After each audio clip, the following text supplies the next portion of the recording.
Salut mes beaux amis, bienvenue à nouveau sur ma chaîne. Et si tu es nouveau ici, je suis vraiment heureuse que tu sois passé par là. La vidéo d'aujourd'hui est super spéciale, super authentique et très proche de mon cœur parce qu'on va parler d'un sujet que chaque apprenant de français s'est déjà posé au moins une fois dans sa vie. Prêt? Comment parler français toute seule, à la maison? Oui, tu m'as bien entendu. Tu te dis peut-être, attends, comment puis-je parler français si je n'ai personne à qui parler? Je sais exactement ce que tu ressens. C'était ma situation aussi. J'étais passionnée par le fait de parler français. Je voulais avoir l'air confiante, fluide et naturelle. Mais le plus gros problème, c'est que je n'avais personne avec qui parler. J'étais juste une fille dans sa chambre en train d'essayer de se parler à elle-même et de sonner comme une francophone. C'était bizarre, gênant et parfois même drôle. Mais tu sais quoi? Parler français seul, à la maison, ça marche. Et pas juste un peu, ça marche vraiment bien. Si tu le fais de la bonne manière et avec le bon état d'esprit, tu vas commencer à penser en français, rêver en français et parler couramment sans même t'en rendre compte. Alors prends une boisson, installe-toi confortablement et écoute bien, parce que je vais tout te partager, mes vraies techniques, mes erreurs, mes petites victoires, tout. Et à la fin de cette vidéo, tu te sentiras prêt à commencer ton propre voyage en français depuis le confort de ta chambre. Allons-y. Alors, comment parler français quand on est seul? Étape 1. Tu arrêtes d'attendre quelqu'un avec qui parler. Sérieusement. Tu n'as pas besoin d'un partenaire. Tu n'as pas besoin d'un locuteur natif. Et tu n'as surtout pas besoin de déménager dans un pays francophone. Ce dont tu as besoin, c'est de toi. Juste toi, ta voix et ta volonté d'avoir l'air un peu ridicule pendant un moment. C'est comme ça que j'ai commencé. Je me souviens qu'un jour, je me suis mise devant le miroir et j'ai dit « Salut, je m'appelle Emma, j'aime le café ». C'est tout. C'était mon grand moment. C'était court, gênant et honnêtement, j'ai rigolé juste après l'avoir dit. Mais j'ai continué. Chaque jour, j'en ajoutais un peu plus. J'ai commencé à décrire ce que je faisais, comme je me brosse les dents, je fais du thé, je suis assise sur le lit, j'ai sommeil, je veux regarder un film. Simple? Oui, mais c'est là que réside la magie. C'est là que la confiance grandit. Réfléchis-y. Quand tu étais bébé, tu as appris ta langue maternelle en entendant des phrases simples encore et encore. Pas des règles de grammaire, pas de longues listes de vocabulaire, juste des phrases simples, répétées chaque jour. C'est exactement ce que tu dois recréer chez toi. Voici ce qui a super bien marché pour moi. J'ai créé un monde en français dans ma chambre. Comment? J'ai transformé ma vie quotidienne en cours de français. Laisse-moi t'expliquer. Je me parlais à moi-même tout le temps, littéralement tout le temps. Quand je cuisinais, je disais « je coupe des tomates ». J'adore l'odeur de l'ail. Je regardais par la fenêtre et je disais « waouh, il fait nuageux aujourd'hui. Peut-être qu'il va pleuvoir. » Ou bien je parle simplement de ma journée. Aujourd'hui, je me suis sentie paresseuse, mais maintenant, j'ai envie d'être productive. Alors j'enregistre ma vidéo en français. Tu vois ce que je fais? Je transforme des pensées ordinaires en phrases françaises. Et crois-moi, je n'utilisais pas de mots compliqués. Je ne me souciais pas de la grammaire au début. Je voulais juste parler. Et ça, C'est quelque chose que je veux que tu comprennes profondément. Ne cours pas après la grammaire parfaite. Recherche le vrai langage parlé. Tu corrigeras la grammaire en chemin. Mais si tu ne parles pas, rien n'avancera. Une belle habitude que j'ai créée s'appelle la marche de réflexion en français. Chaque soir, je faisais une petite promenade autour de chez moi et je me parlais en français. Pas à haute voix, bien sûr. Parfois, je murmurais, parfois, je bougeais juste les lèvres sans faire de bruit, mais je continuais à former des phrases en français dans ma tête, et ça a tout changé. J'ai commencé à me sentir à l'aise avec le français. C'est devenu un ami pour moi. Pas une matière scolaire effrayante, pas quelque chose qui me juge, juste un ami à qui je parle chaque jour. Maintenant, parlons de la pratique devant le miroir, le meilleur partenaire de conversation gratuit au monde. Ton miroir ne te juge pas. Il ne te corrige pas, il te reflète. Et c'est tout ce dont tu as besoin.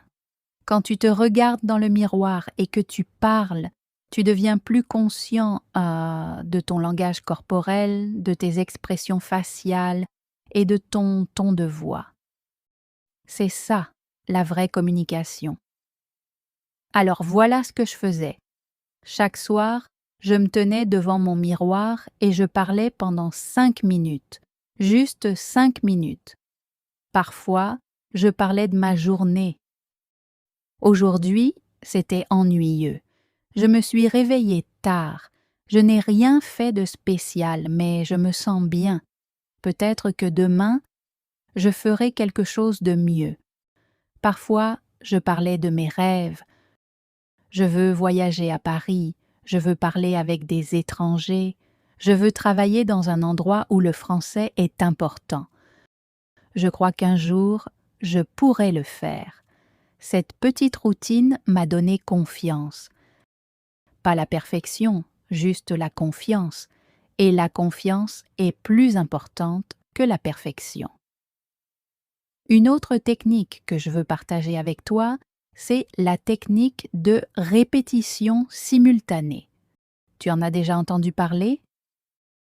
C'est comme copier la voix de quelqu'un en temps réel.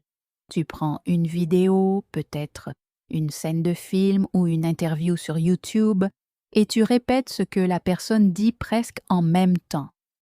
Tu imites son ton, son style, ses pauses. C'est comme être son écho. C'est une méthode très puissante, car tu commences à parler comme les natifs sans faire trop d'efforts. Tu apprends comment le français naturel sonne. Et une fois que tu le ressens, tu peux le parler. Je faisais cet exercice avec mes vlogueurs français préférés. Je les écoutais, je mettais pause après chaque phrase et je la répétais à voix haute. Parfois, je m'enregistrais même et je comparais. C'était amusant et honnêtement, parfois hilarant, mais ça m'a aidé à entraîner ma langue, mes oreilles et mon esprit à travailler ensemble. Maintenant, parlons d'une autre belle méthode.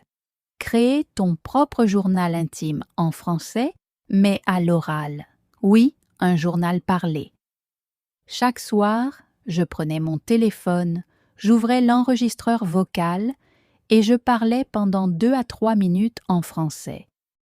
Je parlais de ma journée, de mes émotions, de ce que j'avais mangé, de ce qui m'avait fait sourire, de ce qui m'avait rendu triste.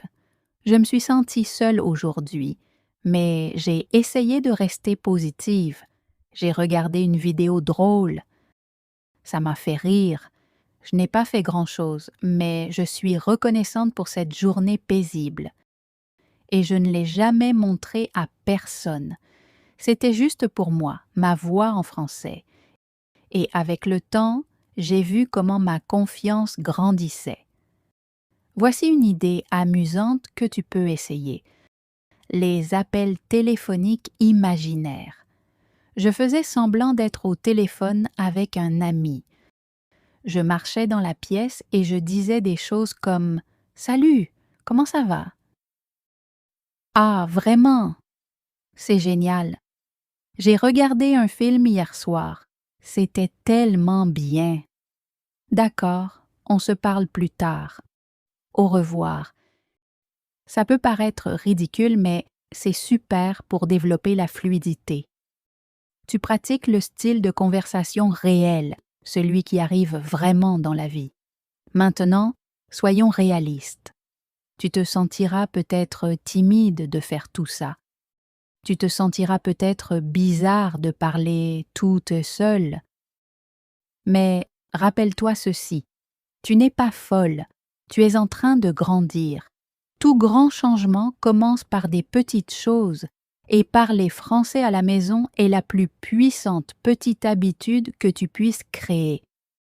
Personne ne te regarde, personne ne te juge. Utilise cette intimité comme ta force. Profite de ton temps seul et pour développer ta voix. Et si jamais tu te sens bloqué, répète-toi ceci. Je n'ai pas besoin d'être parfait. Je dois juste continuer, car la fluidité vient de la constance, pas du talent. Laisse-moi te partager un secret personnel.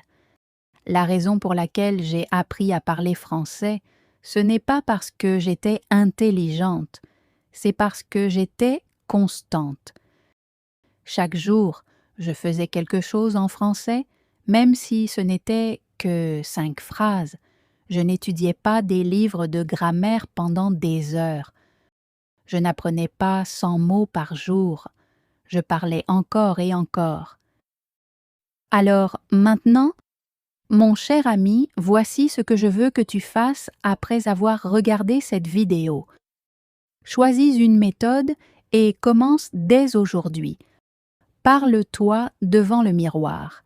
Enregistre ta voix, marche et pense en français.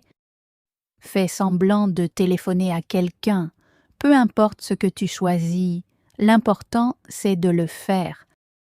Parce que ta chambre, ta maison, ton espace, ça peut devenir ton studio personnel de français. Et n'oublie pas de célébrer tes petites victoires.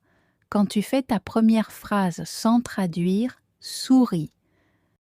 Quand tu parles pendant 1 minute entière sans t'arrêter, danse un peu.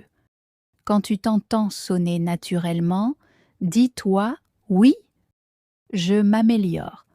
Oh, et je n'ai pas encore fini. » Il y a tellement d'autres façons de transformer ta maison en terrain de jeu pour parler français.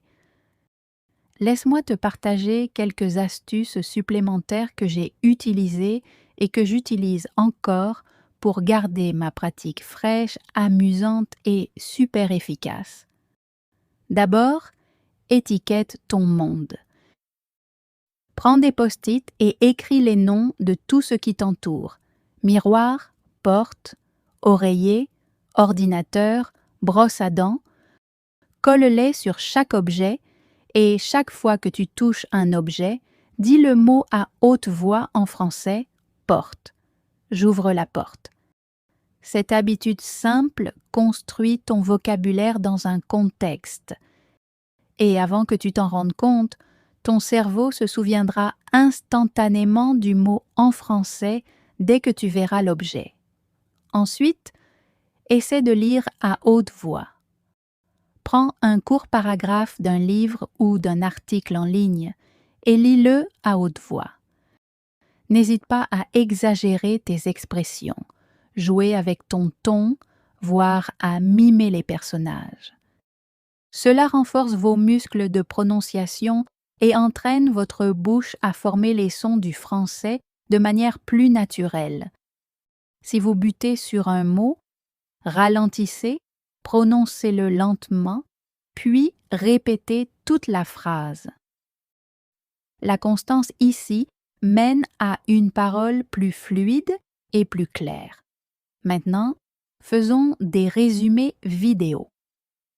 Regardez un court extrait, peut-être un tutoriel de cuisine, un vlog de voyage. puis mettez en pause et racontez tout ce que vous venez de voir en français en utilisant des phrases complètes. Le chef a ajouté 2 œufs dans le bol, puis elle les a fouettés jusqu'à ce qu'ils soient bien mousseux. Cet exercice combine écoute, compréhension et expression orale, et il construit l'habitude de penser en français. N'oubliez pas de décrire des images. Ouvrez Google Images au hasard.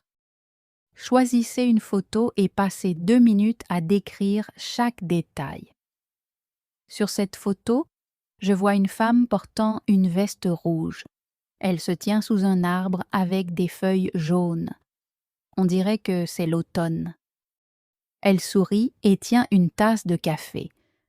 Plus vous ferez cela, plus vous deviendrez à l'aise pour créer des phrases sur le vif.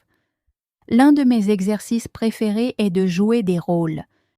Faites semblant d'être à un entretien d'embauche, de commander de la nourriture dans un restaurant ou de réserver une chambre d'hôtel.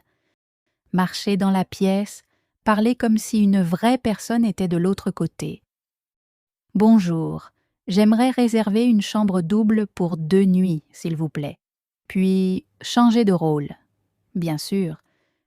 Puis-je avoir votre nom et la date de votre arrivée? Cela développe la fluidité situationnelle et vous prépare pour des conversations réelles. Vous pouvez aussi enregistrer des mini-dialogues avec vous-même. Écrivez un petit script, peut-être 5 lignes pour chaque personnage, puis enregistrez-vous en jouant les 2 rôles. Concentrez-vous sur la variation de votre voix pour chaque personnage. Écoutez-le ensuite et notez où vous pouvez améliorer votre intonation ou votre rythme. C'est comme avoir un rendez-vous de jeu avec votre propre soi parlant français. Vous vous sentez aventureux? Essayez l'exploration des accents. Choisissez un accent parisien, belge, canadien et imitez le rythme de parole d'un locuteur natif. Regardez des interviews avec cet accent, mettez en pause et répétez. Ne visez pas la perfection.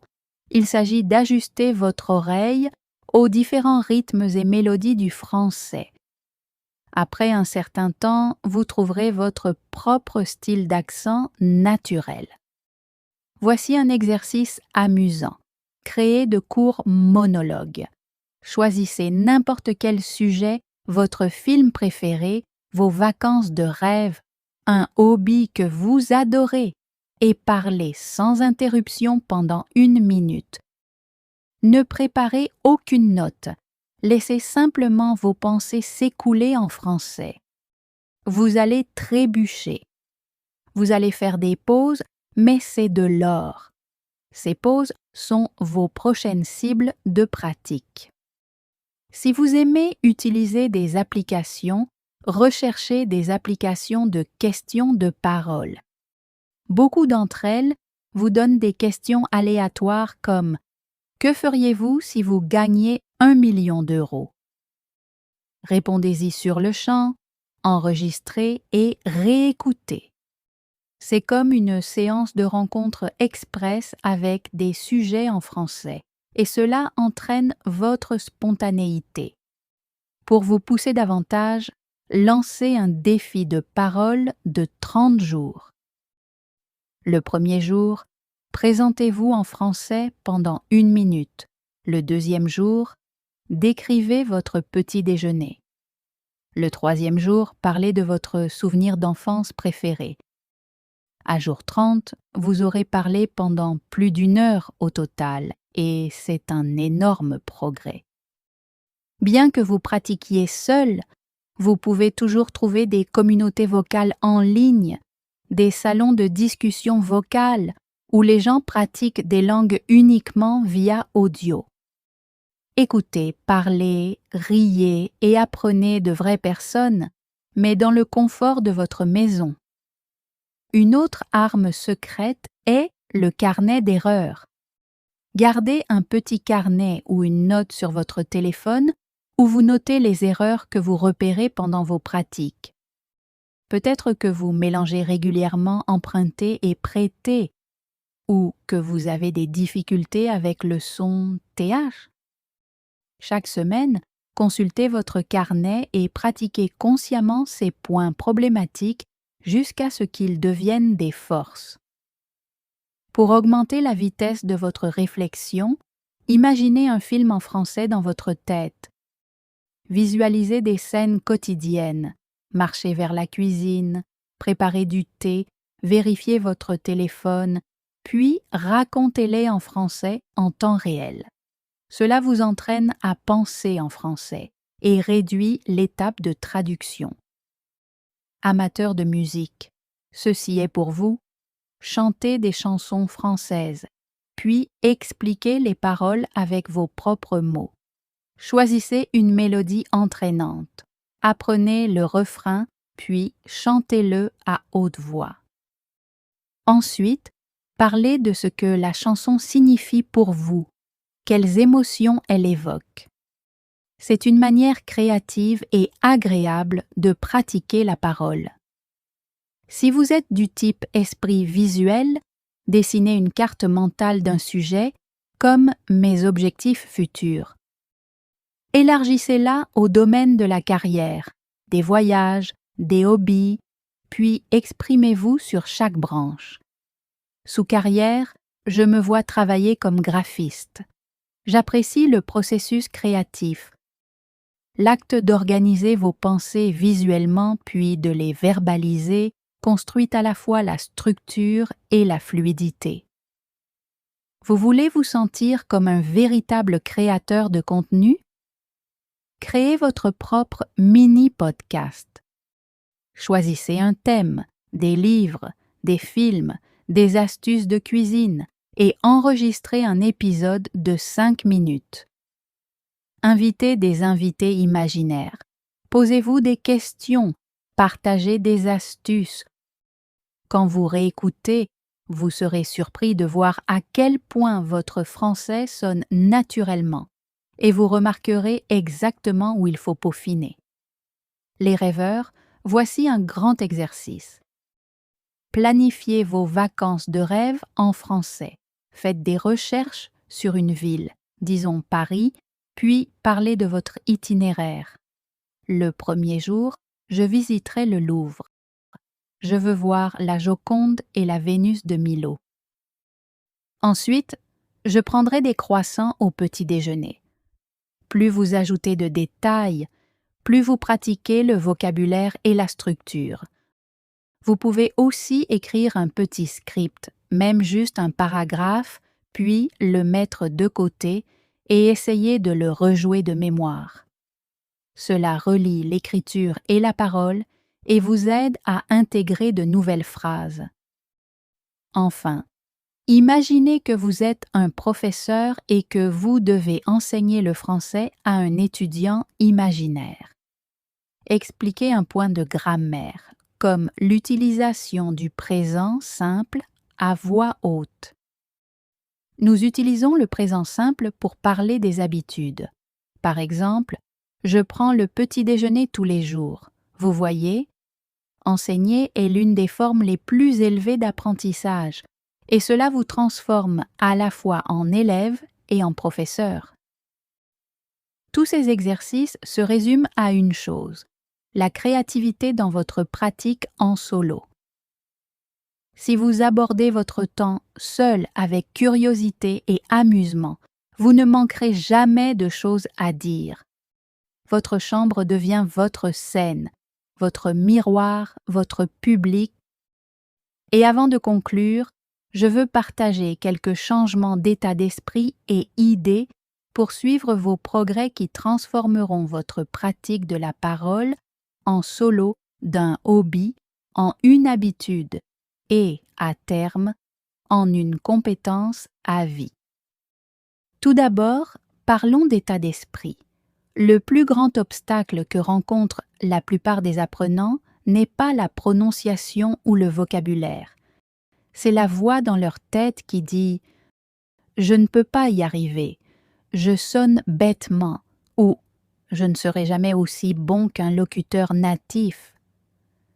Quand cette petite voix se manifeste, je veux que vous fassiez une pause et que vous vous disiez « Merci pour ton avis, mais je choisis l'action plutôt que le doute. » Parce qu'à chaque fois que vous dépassez cette petite poussée de peur, vous reprogrammez votre cerveau pour voir les progrès au lieu des problèmes. Une astuce puissante consiste à créer un rituel avant de parler. Pensez-y comme à un petit discours de motivation avant d'appuyer sur « Enregistrer » ou de commencer à parler devant votre miroir. Moi, je fais toujours 3 choses. Je prends une grande inspiration, je me souris à moi-même, même si c'est forcé au début, et je me rappelle une réussite d'hier. Ça peut être aussi simple que « Hier, j'ai parlé pendant 1 minute entière sans traduire ».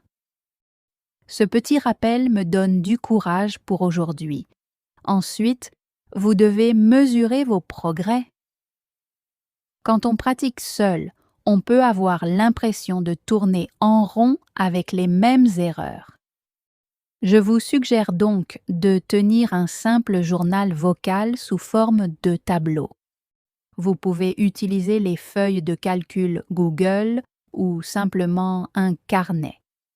Chaque fois que vous vous enregistrez, que ce soit une entrée de journal oral, un exercice d'imitation ou un mini-podcast, notez la date, la durée de l'enregistrement et 3 choses. Une chose que vous avez bien faite, une chose que vous voulez améliorer et un nouveau mot ou une nouvelle expression utilisée.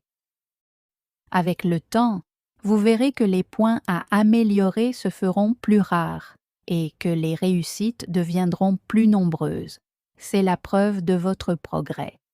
Parlons maintenant de rendre vos discours publics, mais seulement quand vous vous sentez prêt. Partagez vos enregistrements dans une communauté bienveillante en ligne ou même les envoyer à un ami proche peut booster considérablement votre confiance. Vous serez peut-être terrifié au début, mais je vous promets que la plupart des gens vous encourageront. Et entendre des retours positifs peut accélérer votre progrès bien plus que n'importe quelle autocritique. Une autre technique que j'adore est la cartographie de questions-réponses. Voici comment ça fonctionne. D'un côté d'une page, écrivez 10 questions courantes qu'on pourrait vous poser en français. Que fais-tu le week-end? Quel est ton plus grand rêve? Pourquoi veux-tu apprendre le français? De l'autre côté de la page, écrivez vos réponses sous forme de points clés. Puis, entraînez-vous à les dire à voix haute, à la suite, sans regarder vos notes. Cette méthode vous entraîne à retrouver rapidement des idées en français, comme dans une vraie conversation. Pour une variante créative, essayez le jeu de rôle avec échange linguistique. Au lieu de jouer les 2 rôles en français, jouez un rôle en français et l'autre dans votre langue maternelle. Par exemple, imaginez que vous vous interviewez. Posez une question dans votre langue, puis répondez en français. Ensuite, inversez, posez la question en français, puis répondez dans votre langue. Ce va-et-vient aiguise vos compétences de traduction et crée un pont entre vos 2 systèmes linguistiques, ce qui rend la transition vers le français plus fluide lorsque vous en avez besoin. Passons maintenant aux exercices d'imitation avancés. Une fois que vous êtes à l'aise avec les exercices de répétition de base, commencez à jouer avec la vitesse. Choisissez un court extrait audio et imitez-le à vitesse normale, puis à 0,75 pour vous concentrer sur la prononciation, puis à 1,25 pour stimuler votre rapidité de traitement. Cela ne permet pas seulement d'améliorer votre clarté, mais aussi d'entraîner votre cerveau à gérer des schémas de parole plus rapides et plus naturels. Si vous aimez les histoires, créez un cercle de récits pour vous-même. Choisissez un conte populaire ou une histoire pour enfants en français, quelque chose que vous pouvez facilement trouver en ligne. Lisez-la une fois, puis fermez le texte et racontez toute l'histoire avec vos propres mots. Ensuite, relisez-la et comparez. Cela développe votre fluidité narrative et vous aide à relier les événements avec un langage cohérent. Bientôt, vous constaterez que vous pouvez raconter vos propres histoires personnelles, de vacances, de fêtes ou d'aventures quotidiennes, avec la même aisance. Une chose que beaucoup d'apprenants oublient, c'est le pouvoir de s'écouter avec une intention. Chaque fois que vous réécoutez un enregistrement, ne vous concentrez pas seulement sur la prononciation. Écoutez le rythme, l'intonation et les liaisons, ces petits détails qui rendent la parole fluide. Notez les moments où vous faites une pause trop longue, où votre ton est monotone ou encore où vous hésitez. Ensuite, choisissez un tout petit élément à améliorer la prochaine fois. Peut-être essayez une intonation montante à la fin des questions ou apprendre à lier les mots comme les locuteurs natifs. Je vais devient je vais. Ces petits ajustements font toute la différence. Maintenant, je veux vous lancer un défi, une journée d'immersion en français chez vous. Choisissez un jour, ou même une demi-journée, chaque semaine où vous ne parlez qu'en français. Cela signifie d'écrire chaque action, cuisiner, j'ajoute du sel. Vous envoyez des textos en français, pensez en français, même chanter en français. Cela peut sembler intense, mais c'est comme faire un petit voyage dans un pays francophone sans quitter votre chambre. Vous en sortirez plein d'énergie et rempli de nouvelles expressions. Et enfin, parlons des rituels de célébration. Chaque étape franchie, que ce soit votre premier journal de 5 minutes, votre première session de répétition réussie à vitesse normale, ou votre première publication audio en public, mérite d'être célébrée.